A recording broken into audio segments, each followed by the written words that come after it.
Stephen Freeman thought he found the perfect roommate. Derek Hall was quiet, polite, and never caused trouble. But hidden behind his locked bedroom door was a collection of horrors no one could have imagined. When Stephen finally stepped inside, he uncovered a nightmare photos, bones, and a journal filled with names. One of them was his. This isn't just a story about a killer. It's about how evil can live inches away, completely unnoticed until it's almost too late. Stephen Freeman had never been the kind of person to attract attention.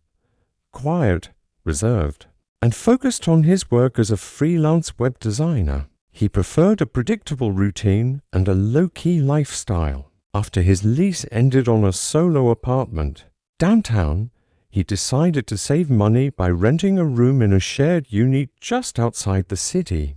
He posted an ad online and received a response from a man named Derek Hall. Derek seemed ideal, mature, soft-spoken, and respectful. He worked night shifts as a janitor at a nearby hospital, which meant their schedules rarely overlapped. Stephen liked the idea of a roommate who kept to himself. Derek moved in with just a few boxes and a backpack. He paid rent on time, cleaned up after himself, and didn't make noise. The arrangement felt perfect. For the next 11 months, Stephen hardly noticed anything unusual. Derek's bedroom door was always shut when he was home, but Stephen chalked it up to privacy. Occasionally, strange smells drifted from Derek's side of the apartment, which Stephen assumed were related to hospital chemicals or old takeout. The only minor annoyance was Derek's habit of using strong air fresheners, which often lingered in the hallway. Stephen's friends teased him for not knowing much about the person he lived with. But Stephen didn't feel the need to dig. Derek was quiet, polite, and left him alone exactly what he had wanted. He had no idea that a nightmare was building behind the closed bedroom door, just a few steps away. The warning signs had been subtle. No visitors, no deliveries, a padlock on Derek's closet. But Stephen, caught in the comfort of routine, dismissed them. He believed he lived with a loner. He didn't realize he lived with a monster. The night Stephen returned early from his cancelled weekend trip was the moment everything changed. He walked into the apartment expecting silence, but what caught his attention immediately was the heavy, metallic smell in the hallway. It was stronger than usual, almost sickening. Derek wasn't home, and Stephen noticed that his bedroom door, usually locked tight, had been left slightly ajar. Curiosity overtook hesitation. Stephen pushed the door open and stepped into the dimly lit room. The air was thick and stifling. The first thing he noticed was the plastic sheeting taped across part of the carpet. A strange collection of tools sat on a folding table. Some looked like surgical instruments. Others were more crude. On the far side of the room, a large metal chest rested beneath the window, padlocked and out of place in the otherwise ordinary room. Panic began to build. Stephen backed out of the room and called the police, his voice shaking. When officers arrived, they entered the room and quickly determined that the situation was far more serious than it initially appeared. They cut open the lock on the metal chest, and what they found would haunt every officer present. Inside were dozens of personal items, driver's licenses, small pieces of jewelry, worn shoes, and photographs. Many of the photos featured different women, some unconscious or bound, all taken in unsettling close-up. A notebook beside the chest contained a list of names with dates and chilling symbols marked beside each. A forensic team was called in immediately. Under the floorboards, they found more fragments of bone, blood-stained cloth, and a small knife with dark stains.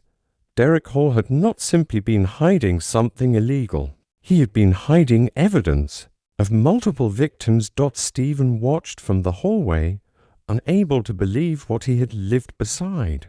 As the scope of Derek Hall's crimes came into focus, Investigators scrambled to piece together how someone with no prior convictions had managed to commit such horrific acts unnoticed.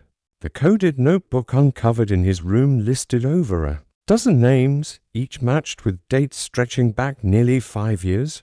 Several of the names corresponded with unsolved missing persons cases in neighboring states. It became clear that Derek had been operating for much longer than anyone initially believed. Stephen Freeman was interviewed extensively. He provided access to his laptop, phone records, and shared spaces in the apartment. Authorities found nothing that tied him to the crimes. His digital history was clean, his schedule accounted for, and he showed genuine shock and fear. But that didn't stop online speculation. News of the case spread rapidly, and strangers questioned how Stephen could have lived so close to evil. Without knowing, detectives began tracing Derek's history. He had no family connections on record, had moved frequently, and never stayed long in one city. His job at the hospital gave him access to restricted areas and allowed him to work overnight, giving him plenty of time and isolation. Co-workers described him as odd, extremely private, and always alert. He rarely spoke and never socialized. But no one had raised alarms. He simply blended into the background. The most chilling discovery came when agents uncovered a second notebook inside Derek's duffel bag, which had been left in his abandoned car. The entries included detailed surveillance notes about Stephen, his daily habits, routines, and schedule. There were references to Stephen's bedroom when he was most vulnerable, and even a date circled with a red pen. Authorities now believed Stephen had unknowingly been stalked by his own roommate. The monster he'd discovered might have soon turned on him. The search for Derek Hall became a nationwide priority. His face appeared on news broadcasts, wanted posters, and every major crime bulletin. Airports and bus terminals were alerted. But Derek had planned his disappearance carefully. He had used a burner phone, left behind his main ID, and paid for everything in cash for weeks. The trail ran cold. Then a small breakthrough came from an unexpected place, a gas station clerk in rural Colorado. She reported a strange man who matched Derek's description, asking about isolated camping spots and long-haul trucking routes. Security footage confirmed it was him. Law enforcement quickly pulled records from nearby fuel stations, rest stops, and motels. The pattern was erratic, but deliberate. Derek was staying off-grid, never in one place for long, and avoiding digital footprints completely. Finally, a hunter in a remote area near the Utah border stumbled upon an abandoned shack deep in the woods. Inside were food wrappers, makeshift bedding, and maps with markings that matched the ones found in Derek's room. A few hours later, a federal task force located Derek walking along a service road. Nearby, he was arrested without resistance. In his backpack were 2 phones, a stun gun, a surgical scalpel, and a list of new names. Most disturbing was a recently printed photo of Stephen Freeman. Despite being on the run, Derek had not let go of his fixation. It confirmed what investigators feared: Stephen was likely his intended final target. Derek was extradited immediately and placed in maximum security. He refused to speak during interrogation, offering no explanation, no emotion.